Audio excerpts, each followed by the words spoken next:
अभी आप सुन रहे हैं कैसेट स्टार अंकित उजाला को। हम मरिए है जइबौगे, मरिए है जइबौगे,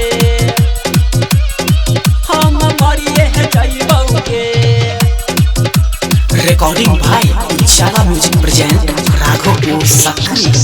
छोरी के जबही जे ससुरा बात ससुरवा, ये ससुरा बात ससुरवा, कुछ करिए ले बौगे के रनिया दूसरा से डलबैगे, जे ससुरा बात से बुरवा। हम मरिए है जइबौगे के रनिया दूसरा से डलबैगे, जे ससुरा बात से बुरवा। हम मरिए है जइबौगे, हम मरिए है जइबौगे, हम मरिए है जइबौगे।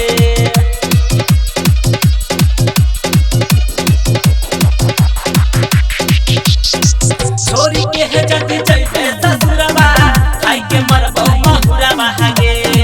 देख के अब तोरा न मिलतो तोहरा ई यारवा गे, तोहरा ई यारवा गे। छोरी के जति तू जइबे ससुरवा, खाई के मरबौ महुरवा गे। देख के अब तोरा न मिलतो तोहरा ई यारवा गे।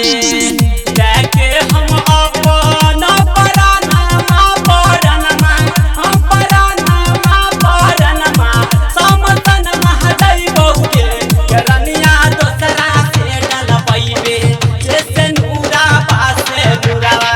हम मरिए है जइबौगे के रनिया दूसरा से डलबैबे, जे ससुरा बात से बुरवा। हम मरिए है जइबौगे, हम मरिए है जइबौगे, हम मरिए है जइबौगे। सोचहु के देले न मौका, दिल पर छुरी चलावा देगे। चंदना चरण के रनिया पागल बहनावा देगे, पागल बहनावा देगे।